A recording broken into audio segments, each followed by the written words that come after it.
Hi guys, how you doing? This is Damien Marr. I'm coming to you live from my office in Be Fair for Life. And today's question I posted was, is your personal trainer fit to train you? So, although that might obviously answer a different question, really what I want to look in terms of what is the standard of a personal trainer? What is basically perceived as, you know, what a personal trainer is it even regulated? So, unfortunately, the personal trainer is probably one of the most poorly regulated industries there is. So, as regards to qualifications or whatever between each trainer, you have so many trainers, as I said, is coming into the industry now, maybe on the back of a online course that they did, a 2 week, 4 week, or 6 week course that ultimately puts them in a power to prescribe exercise. Now, if we think of exercise like a medication, a doctor must know more about the person in terms of prescribe the exercise, because just like any type of medication is, you get the wrong meds, you're going to get the wrong side effects. So if you're live basically there, post any questions or any comments you have in below, and that way I'll be able to read in terms of, that you can hear me okay, and I'll answer any questions that you have during this time together. Okay, so I've been in the industry nearly 20 years, and as a business owner, I've had the job of trying to hire and recruit different personal trainers to help fulfill the vision, and trying to get clients and trainers with a unified vision of what we think is the delivery of a service and how we do it. Now, ultimately, along that thing is I get some learning experiences. I get to learn. Sometimes I've made some great hires. Sometimes some of the guys might be good coaches, but their value system, own personal value system, might not be aligned with the values of the gym and what we're trying to portray. So what I asked the question was, what's certified? But is he certified or is he qualified? And like I mentioned, a personal trainer can get a qualification in 2 weeks, 6 weeks. And I love to see enthusiasm of new people entering the industry, but just like any industry, you find your journey, you find where you are on the slot. And as a footballer, when I played when I was 17, I started what was called an apprenticeship. An apprenticeship started me at the end, and just like any apprentice, you learn the tools of the trade, you learn your skills. And unfortunately, the art of apprenticeships and learning from a master has probably dropped down in terms of, not many people seek them. So in medical school, you're thinking about 4 to 6 years to a doctor, and then if he wants to specialize in an area, he's got more qualifications. He will then intern in practices to learn his trade. Because the journey of someone coming to you and saying, I want to change shape, ultimately that starts with a assessment. And in terms of qualifications, certified might give you things, but qualified to actually train people, that's where I think there's a massive gap in the market. I see so many people coming into certs, and when I get these CVs coming in, one, I look at the duration of the qualification, and unfortunately it's 6 weeks and 12 weeks. My first entry into the industry in terms of qualification was a 12-week certification. I think I did a Tuesday night, a Thursday night for maybe 2 to 3 hours, and a Saturday daytime. So if we total up the whole thing, probably 9 hours, probably about 78 hours. 78 hours gave me the opportunity to prescribe exercise and group exercise, and then also, because I could train many people, apparently I was called a personal trainer as well. You got the two certs together. So in terms of exercise, you've got to bring in, and group exercise is more, if we think of it like more exercise choreography, it's a dance class. It's basically, even with weights and the likes of body pump, your prescribed thing is gone. Okay, so I'm on the move. So ultimately, as I said, the joys of the gym of being 6,000 square foot, some areas I've got strong reception, areas a bit less. So what I was saying about is, in terms of trying to bring you through exercise and trying to bring you to help you achieve your goal, it takes skill and it takes life experience, because again, when a young coach comes in, you try to learn from someone, you try to learn from a master. Like when I was like 18 years of age, 17, 18, I had opportunities to play football in the UK, and I was going back and forth, but I worked in a kitchen and I learned some lessons in the kitchen. One, I was grafting, obviously then I was no stranger to hard work, but I grafted in the kitchen. Now, in the system of a kitchen, we had a number of hierarchy of different chefs. So I was basically general kitchen mechanic. I did pot washing, I did scrubbing. But ultimately, as I said, during the afternoon, sometimes the chef would get me to do prep work. Alongside me was probably a commis chef. Now, in different parts of different industries, in the restaurant industries, there's a cook. Now, a cook is your trainer that can actually take someone else's recipe and he can try and put it together and help deliver the menu or whatever's prescribed to you. When the problem becomes, when a cook gets someone else's recipe and he thinks it's a good idea to mix and match a little bit. I'm going to take a bit of Jamie Oliver, I'm going to take a bit of Gordon Ramsay, I'm going to take a little bit of this, I'm going to mix them together here through the pot, stir the pot, toil and trouble, and then what happens, I'm going to give it. The cook should stay with the cooks. The cook should just cook. That's your trainer. That's basically, he's probably in the start of his journey and he's learning to deliver the menu. He's learning to deliver this session, and that's not a bad place to be. I've done it many times basically there and learning my craft for years. I start out there, the cook. When you become beyond the cook, someone might come to a sous chef. The sous chef is going to work under a master head chef for a number of years. It's like 3 to 4 years experience. Now we're talking about exercise prescription. We're talking about, like a medic, I have the power to prescribe exercise. And if I prescribe the wrong exercise in the wrong dose to the wrong person, just like any medication, I'll get the wrong side effects. And when that happens, unfortunately, the client or the patient basically is left in a bad way. Maybe not now, but over time. So the sous chef might take 3 to 4 years. Now bear this in mind when you're talking about your trainer, your coach, how long have they been in the industry. Like I mentioned earlier on, many are coming on the back end of 2-week, 4-week, 6-week, 12-week certifications and proclaiming to the world on Facebook, I've arrived. Well, unfortunately, I was that soldier. Many years ago, in my entry into the fitness industry about 18 years ago, I thought after 2 years I thought I knew it all. After 10 years I stopped and went, I don't know, I don't have a clue. My continuous pursuit of education has been involved, and from a goal I probably set in 2003 to study 12 weeks abroad a year, not even abroad but personal internships, online certifications, every weekend, at least 2 to 3 weekends a month. I've been studying for about 18 to 20 years, and I am basically coming to you there and saying I know very little. After 15 years I go, okay, starting to know a little bit more. Unfortunately, what we have in the industry is a lot of people coming in and saying, so back to our analogy, the cook delivers the menu and that he gets a recipe from someone else. That is our trainer that is able to deliver a great session if he's got the right guidance. We then go to a sous chef. A sous chef will work under a head chef and you will start to learn the skills and tools from the head chef. The head chef is the one that's put the ingredients together. He knows the order, he knows the quantities, he knows the dosage, because that basically recipe that he's put together gives the right flavor. And there's the way our order goes. Now again, for someone to be a good head chef, they got to be good at writing program design. This is what many of the consumers don't understand. It's not just the trainer, it's actually what program you're doing and is it prescribed to you. So what I said before, hold on there, Davey, you turn off the music, dude, will you?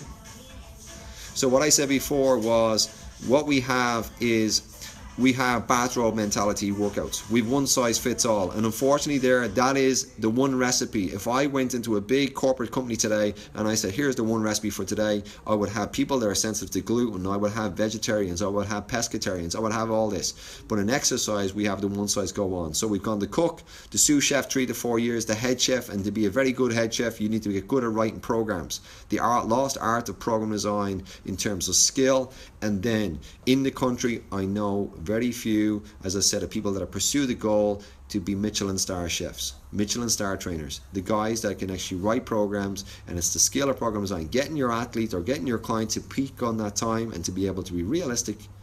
This is the lost art. So again, just to recap what we've talked about before, and if anyone's any questions or anything, post them underneath. We talked about the certified versus qualified. Certified doesn't really mean anything. I get these guys coming in with university degrees and I give them case studies and I say, go, answer me these questions.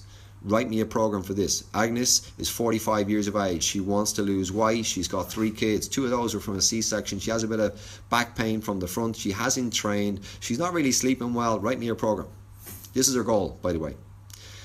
And then I go, okay, here's my guy. He's 55 years of age. He's got arthritis in his knee. He's got hip pain, back pain there. So what we have is all of these people, you probably know them, you're probably one of them. You're going to a general exercise, you're going to a gym, you're going to Ben Dunn or some big box exercise, and you think you've arrived. You say, I'm going to join the gym, I'm going to part with my money. Part with your money is the easiest thing you can do. You can just give your man the money, and realistically what you're doing is you're renting your man's warehouse. You got an exercise room full of equipment, but you don't know how to do it. And you don't know the order, and you don't know the prescription of how you do it. My car can break down, and they can throw me into a garage, and sure, I can pop the bonnet like everyone else, but when I start looking and saying, someone says, is it the carburetor, is it different things going, what is it, I won't know.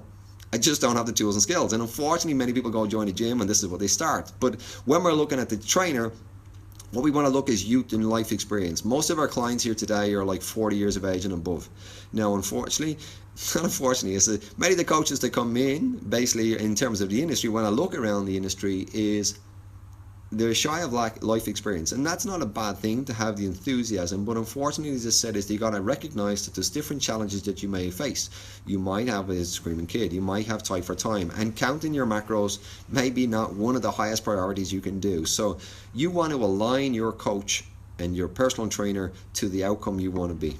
So if your coach is basically claiming he's a weight loss specialist, your question is, has he lost weight and has he kept it off? If he's not, it's like going down the dole to ask your man, how did he get minted? How did you make all your money? Unfortunately, you got to live what you do, and that coach must be passionate about it. My desire to train 15 and 20-year-olds and stuff, although I help some clients and their sons and sort of rehab after surgery, is not that high. You know, most of my I enjoy coaching people later in the 30s and 40s and 50s, and that ultimately gives me a bigger opportunity to use my skill set to try and rehabilitate people, to try and help them to achieve their potential, to reorganize structures of their life, which ultimately is the goal. Every client I come into has a different outcome. Your personal trainer or your coach, his skill set should match what you're looking for. You know, and when you're thinking of a personal trainer, know the difference. I always say to my new guys, my coaches that came in, I challenge them. I said, we got 3 versus 165. What is those numbers? I said, you got 3 hours a week to change your clients 165. No one's changing shape in the gym. It's changing shape from changing the behaviors. So that's the difference of a coach. A coach is looking at the challenges you may face and bringing it. So now we have a different conversation. We got a personal trainer versus a coach. Most people look for a personal trainer and he's a rep counter. He comes in, counts the reps, and gives you your towel and gives you your water, which is a great part of his service. But ultimately, what were you looking for? You were looking for someone, an exercise professional, to help you use their tools and skills to get you from A to B. Maybe to use their life experiences. But what we have in the industry is, I would call a lot of rep counters. I would call people that come in and count the reps. And maybe you've forgotten how to count, but in terms of technical execution, it basically has an opportunity for growth. And I would advise every young coach in the industry is go learn under a master. In every profession, I will talk to guys and say, who was your mentor? How many mentors have you had? Over the years and over the 20 years, I basically have possibly 80 to 100. I may not travel, I'll show you some different things and certs. Not one client has ever come into me before and asked me about my certifications. I have a lot, but it doesn't mean anything. What they want to know realistically, have you helped someone just like me? That's my goal ultimately. When someone comes into me, I understand their fears. They want to know, I've paid money before, I've joined a gym, why should I invest money? And I basically have to look in terms of my client base and say, okay, I've helped someone just like you. Here she is, go have a chat with her. Your personal trainer, what we want to look to is in terms of the explosion of social media today has given everyone the perspective that there is so many experts. I see a lot of things and I see people coming in because they have so many followers. This ultimately perceives people to see they're an authority. They're an authority in fitness. So when I get a CV, I go look on their Facebook page and their Instagram or whatever it is. And what I do is I look and say, what's the picture? If it's a personal trainer and he's up there with his top off, and my question is, cool, if he's in good shape, that's good that he's basically practicing what he preaches, but ultimately I want to know how many clients he's trained like that. I see some trainers and they're in good shape, but I never see their clients get into good shape. So the challenge when I'm looking at that picture of this guy's on his Facebook, is he more personal oriented? Is he all about himself? Or is he about his clients? because his Facebook is going to show me his personal value system. It's going to show me if he's out on sessions all the time. Me personally, I don't look for coaches who have hired on social value and want to drink the head off themselves and then come in clients and say Monday to Friday we're looking to get in shape. My coaches live it. They have to live it. If they don't, they're not going to be a fit here in our society. Will they have a beer or two? I'm not denying that they might have a glass of wine or two, but knowing basically what's their trend, where their goals, and are they living a lifestyle that they're telling their clients to live. Your personal trainer or your coach should basically be a role model. Generally, as I said, we coach a lot of corporate businessmen and women, and they are very successful in certain areas of life, but maybe not have the tools and skills or applying the discipline, determination and hard work that they've applied in their business life. They're not applying it to their health. So that's where we look to coach you. Now back to social media. I'm new on Instagram. I'm not exactly prolific. I'm making an effort because I appreciate that people sort of want to learn more about what you do. Now, as I said, I've gone onto social media and I see guys with 100,000 and I think it's great. But I am also a bit sharp in the tooth, having been in many different coaching groups over the year, is that you can go to Fiverr.com, that's Fiverr.com, and you can actually purchase your Facebook likes. So it might be new to a lot of people, but I've seen coaches, and actually I've been interested, and I'm a bit sharp in the tooth and a bit long sort of to think that these people have built a social profile. So I pressed their analytics on the back of it and I can see the day they purchased their Facebook likes. This may seem surprising to you there, but I actually looked at a few coaches who are in Dublin in the south side, and they're big in Israel apparently in the 18 to 24 category. That's, you don't believe me, go to Fiverr.com. And I said, I see a lot of guys in the fitness industry who've actually started their journey into the fitness industry by purchasing likes. So make sure that you actually do your research on your trainer. You want to look and say, have you helped someone just like me? Ultimately, that is the goal. So anyone that's joined me, if you have any questions, post them below and I will try and figure out how to try and find them. So thank you very much for joining me. So back to what we were saying about in terms of Facebook likes and social media. You can purchase likes. You can click analytics on the back of it, but if you're thinking about looking for a personal trainer, looking for a coach, like any different profession, like you're looking for a partner, really what you're looking for in a personal trainer is someone you're going to spend 3 to 4 hours a week with. There's got to be someone that you actually have some sort of joint use, get on well, you've got rapport, you've got to do your data and do your due diligence. In any profession, you would go do it and say you might get a referral, but go meet the person. Don't sign anything, go meet them. Ask the client trainer, can I have a trial? Can I bring it for a test drive? I purchased a car there last weekend. It's an old second-hand car. It's a bit of a classic. As I said, as most of the things in Beefer for Life, we've been taking all classics and trying to give them new life again. But I brought it for a test drive. I got a loan for a weekend. When you're dealing with clients coming in, I say I appreciate what it likes to feel in terms of, making a big decision like hiring a personal trainer. You want to bring them for a test drive and try them out for a few weeks. See what way they are. Do they is their style of training, do they do an assessment on you physically? Do they look and sit down with you, listen to your goals, or is it a canned workout? If it is, chances are you're going to probably get a canned, solution to what's your individual problem. Many people come into me and if their first question is how much does it cost, then I'm like, my question is, okay, which is more important? Is it the price or is it the results? If it's the price, it's like anything. You're looking for a car. Looking for a personal trainer, you might think of looking for a car. There's many different styles of cars, there's many different forms of cars, there's many different prices of car. If you're looking for a ladder, don't come to me. Don't come looking for that sort of switch. There's guys out there, as I said in my thing, but like any ladder, you might get it cheaper, but unfortunately the performance is going to match it. So back to choosing a personal trainer. Here's an analogy for you. If you were drilling for oil, what sort of steps or habits would you need to do before you went drill for oil? Would you just plunk a drill in the ground? Or would you go talk to people in the street? Go look at the geometric maps, look in terms of what's in the area. So you would get maps and then you would look in terms of actually what needs to happen in this, what's the duration, and before you went drilling, you wouldn't just stick it in your back garden. You would look in terms of you would spend a lot more time probably looking for your solution than what you probably do. So anyone's got any questions, post them below. I'm going to go through some more things in terms of what you should possibly look for in a personal trainer. I've got some great coaches, and as I said, is when I think of one, she's probably on holiday, sunning herself at the moment. She has a fantastic rapport and great timing and great caring and nurturing. When we're looking at our personal trainers and our coaches, basically here are my 3 rules for them. Did I show the client I care? Did I do the best I could? And did I do the right thing? When the nuts and bolts come down to the screen, this will be the questions. And again, our challenge is not to be their best friend, not to be their bartender and listen to all their stories. My thing is to hold you accountable to do the things that you said you would do. My role as a coach, that is it, basically, in helping you achieve it.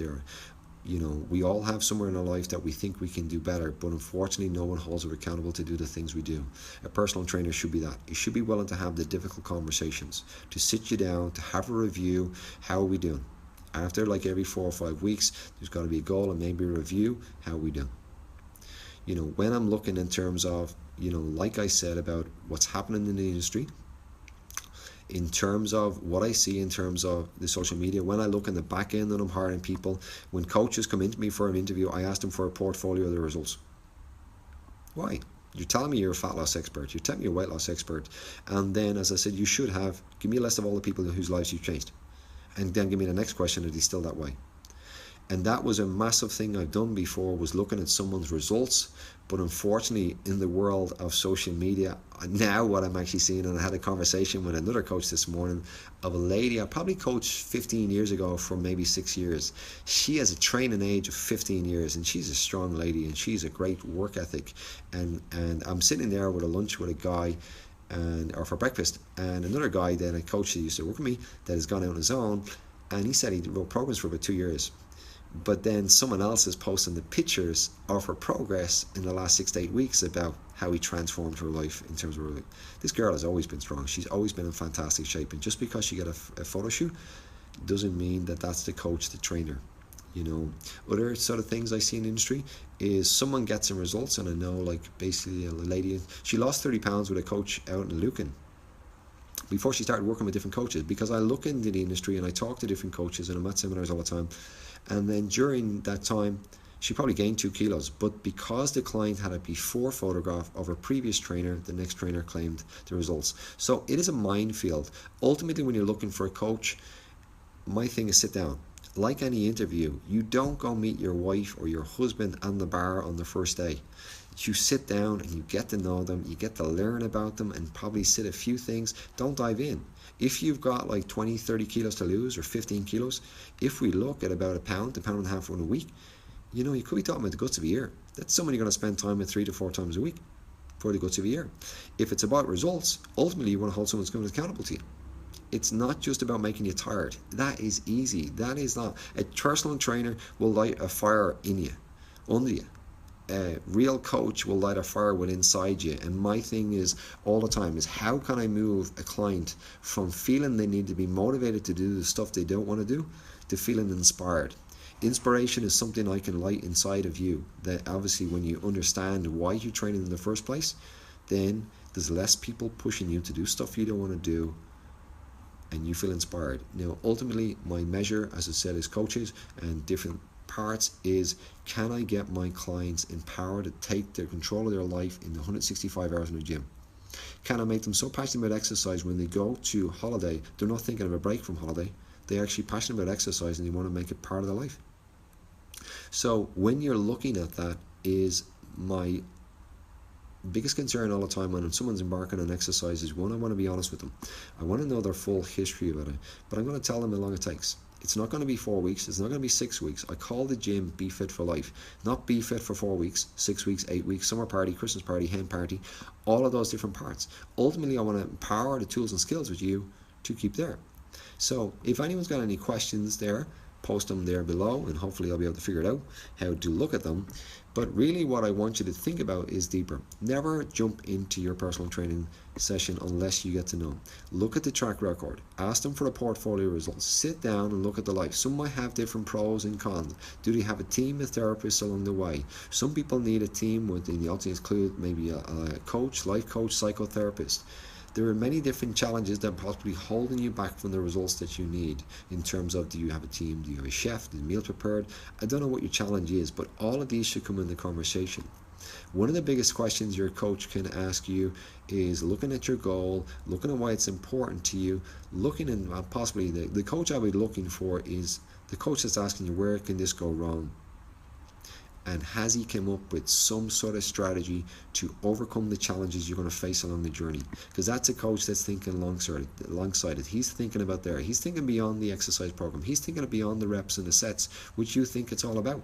You think it's about just putting the workout together, but in terms of technical execution and exercise, if the exercise is performed incorrectly or the program is incorrect for you, time magnifies problems. Time magnifies poor program design. So if you're doing something that irritates different parts of your joints, my thing to clients all the time, a quote I learned from King was, little leopards become big leopards and big leopards kill. I see a lot of people in their 20s today and they're training and they're doing lots of form Olympic lifting. And Olympic lifting, while a classic sort of different area, is a very specialized area. I see most of these people don't have the flexibility, and I'm seeing in my little crystal ball is some people are possibly going to be looking at surgeries in a number of years' time. They're going to cause wear and tear of their joints based on their part of what's the structure in their body. They're doing exercises that's not customized to them. It's a one-size-fits-all exercise program, and that's what you need to do.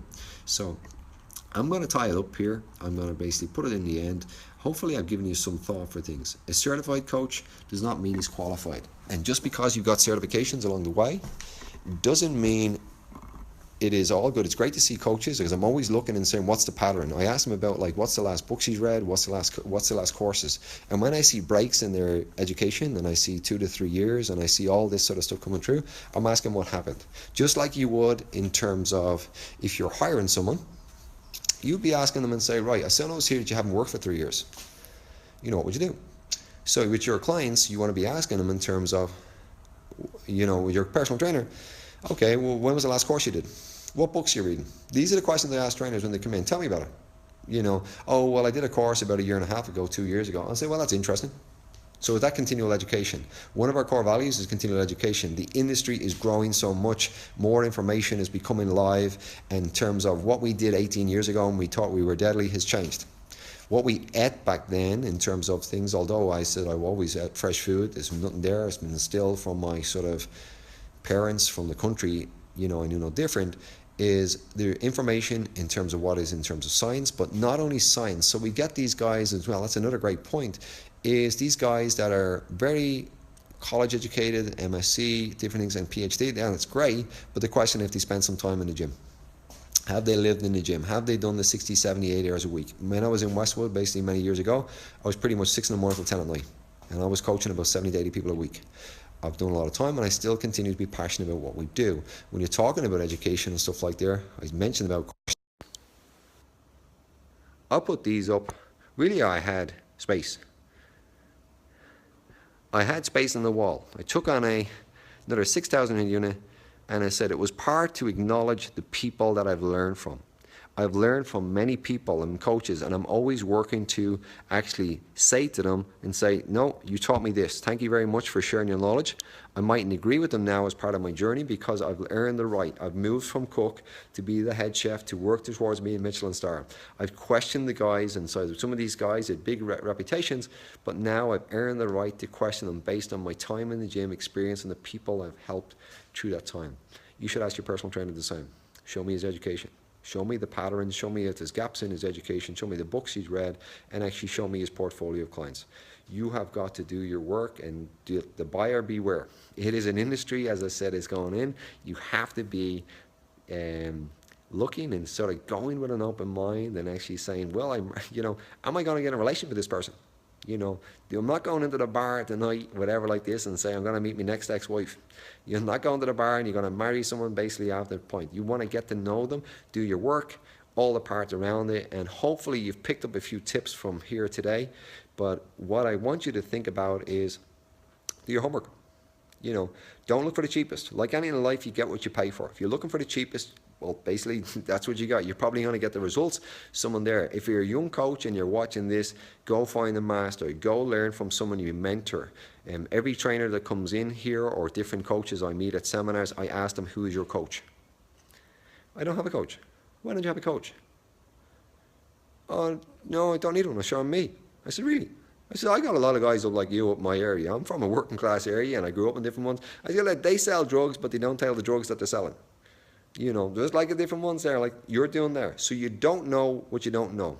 You cannot see, and the role of a coach is brilliant because it tells me, what don't I see? Many different times in all areas of my life, I'm hiring coaches. A coach should be like your personal trainer, should be able to point out what I don't see.